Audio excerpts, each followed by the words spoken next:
Bienvenue chez Texart et bienvenue sur nos réseaux sociaux, Facebook, Instagram et sur notre chaîne YouTube. Aujourd'hui, on vous présente la marque Vandenul et les câbles 3T. Donc, n'oubliez pas de nous suivre et vous abonner à notre canal pour découvrir tous ces produits de lesquels rarement on parle.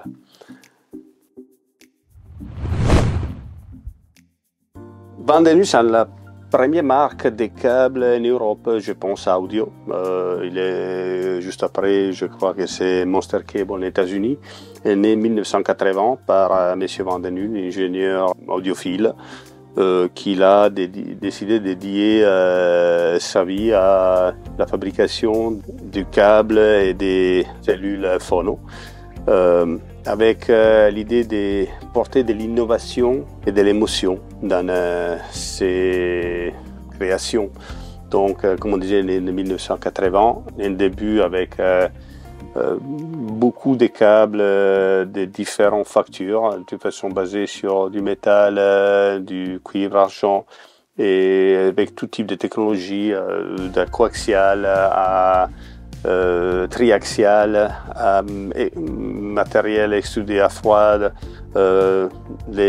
la partie de l'argent déposé sur les cuivres déposés par différentes techniques, pas par l'électrolyse, la quantité, vraiment l'épaisseur d'un jour beaucoup plus importante justement pour éviter des distorsions.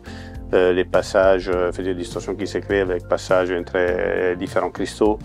Et après, dans les années 90, a introduit les carbones qui recouvrent tous les conducteurs avec l'idée d'effectivement donner plus de linéarité, surtout un billet beaucoup plus long au câble, évitant l'oxydation. Les carbones, effectivement, à part d'être un conducteur, aussi évitent l'oxydation. Donc, les câbles maintiennent ces caractéristiques dans les temps. Et c'est effectivement un peu la base de l'aventure Vandenul. Les carbones, linear structure carbon, on les trouve en fait partout sur tous les câbles qui appellent hybrides, et toujours aujourd'hui. Donc à partir de là, il a fait des câbles en carbone pur, après des carbone métal. L'idée à la base est d'avoir une structure rigide, bien au niveau des cristaux atomiques, capable de transporter les signaux les plus linéairement possible. Le concept, c'est un peu prendre un gros tube dans les pieds des billes, dans lesquels il y a un petit trou d'un côté et dans l'autre, et on met un billet à l'entrée d'un côté. Il bouge dans tous les sens, tous les billes à l'intérieur sortent un billet à l'autre côté. Voilà. Dans les câbles d'un tube unique dans lesquels il y a les billes qui sont séquencées l'une derrière l'autre, on met la bille d'un côté et il sort de l'autre, pratiquement sans déphasage précisément. Voilà. Et ça, c'est l'idée. Et la difficulté, c'est avoir des structures de ce type. C'est pour ça qu'il existe aussi les cuivres OCC, pour avoir un cristal le plus long possible.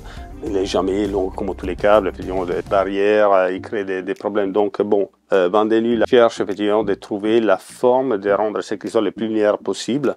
Les carbones, c'est une structure effectivement très linéaire, et l'idée de les mettre à l'extérieur de la surface du câble, ça aide aussi à contrôler l'effet pot. En fait, le carbone, il n'est pas un très bon conducteur.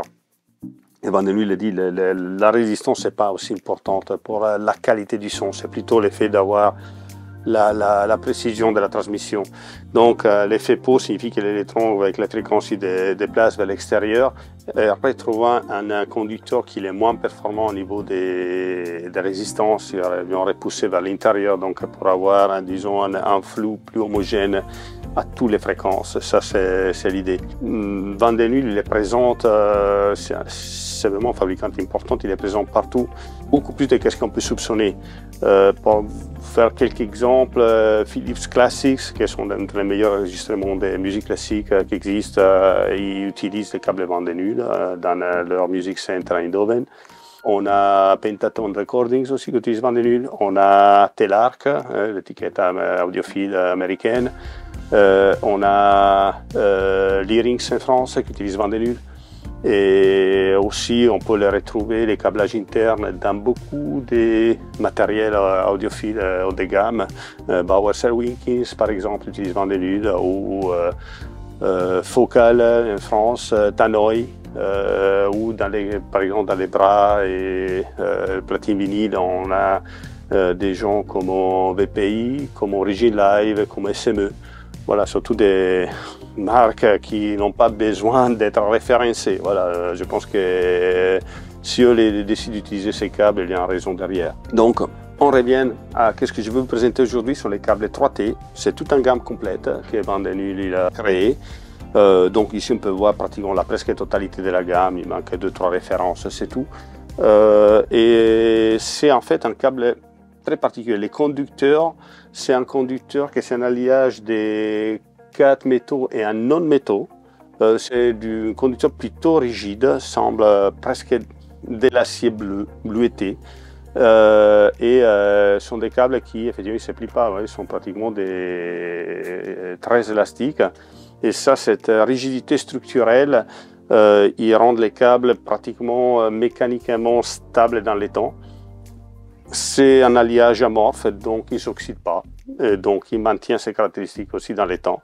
Il est inattaquable il est effectivement l'idée, c'est créer un câble éternel qui résume un peu tous les bienfaits de toute l'expérience Vent des Nules dans les temps. Ces câbles sont un peu cet résumé. L'idée derrière, à l'écoute, c'est pouvoir maintenir pas seulement la qualité du son et des sons en soi, mais aussi tout ce que c'est autour des sons. Donc l'acoustique de la pièce et l'émotion que la musique transmet. Ça, c'est l'idée qui est derrière les câbles Vent des Nules. Dans cette technologie, la chose principale, c'est qu'ils ont cherché de trouver un alliage avec les plus hauts numéros possibles d'interconnexions à niveau atomique d'électrons pour avoir les passages les plus faciles et structurés, linéaires possibles. Donc voilà, ça c'est derrière la raison de le choix de cet conducteur. C'est un conducteur qui n'est pas avec la résistivité la plus basse qui existe. Et comme on vous dit, c'était pas ça les points que c'est dans Vent des Nules le plus important. C'est pas les conducteurs la plus faible résistance, mais les conducteurs qui transmettent les signaux les plus proprement possible. Et effectivement, on ne peut pas lui donner tort. La résistance plus faible, la seule chose qui permet de faire, surtout au niveau des interconnects, c'est d'avoir écouter avec un volume plus faible. Là, effectivement, quand on met des câbles résistifs, on doit monter peut-être la manople du volume un dixième de degré de plus. Disons qu'à la place de mettre notre bouton de volume à 9 heures, on le met à 9h02. Pratiquement, on ne se rend pas compte. C'est tout.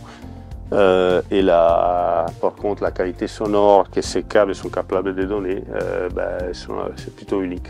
Donc, je vous conseille de les essayer. Ce sont des câbles qui ont chacun un peu sa personnalité. Dans toute la gamme Vent des Nules, toujours les câbles entre des gammes sont faits pour des systèmes entre des gammes. C'est une mauvaise peut-être définition d'entre des gammes, mais c'est l'effet que, disons, qu'on a des systèmes dans lesquels les coûts étaient contenus, il y a sûrement quelques compromis qui étaient pris, donc qui portent normalement une sonorité un peu plus dure, pas autant des puissances, et des câbles Vent des Nules tiennent compte de ça. Donc normalement on retrouve qui fonctionne mieux les câbles entre des gammes sur des systèmes entre des gammes pour utiliser les plus onéreux sur des systèmes qui sont sans compromis beaucoup plus onéreux. Donc voilà. Ici, on peut voir un peu tous les câbles. Les technologies utilisées sont très variables, des multi-brins à monobrins, différentes sections, et peut-être aussi coaxial ou effectivement 2 conducteurs dans les cas des symétriques, ou voire même 4 connecteurs ou 5 si on veut utiliser, l'utiliser comme câble microphonique. On trouvera notre bonheur. Voilà, merci de m'avoir écouté et supporté jusqu'à ce moment-là de la vidéo. J'espère que quand même était intéressant de découvrir cette marque, que c'est une marque européenne et qu'il est présent depuis toujours. Et ben voilà, si vous voulez essayer ces câbles, n'hésitez pas à nous contacter ou notre réseau de revendeurs. Et voilà, nous serons bien contents de vous faire découvrir cette marque qui est en référence toujours absolue. Merci beaucoup et à bientôt.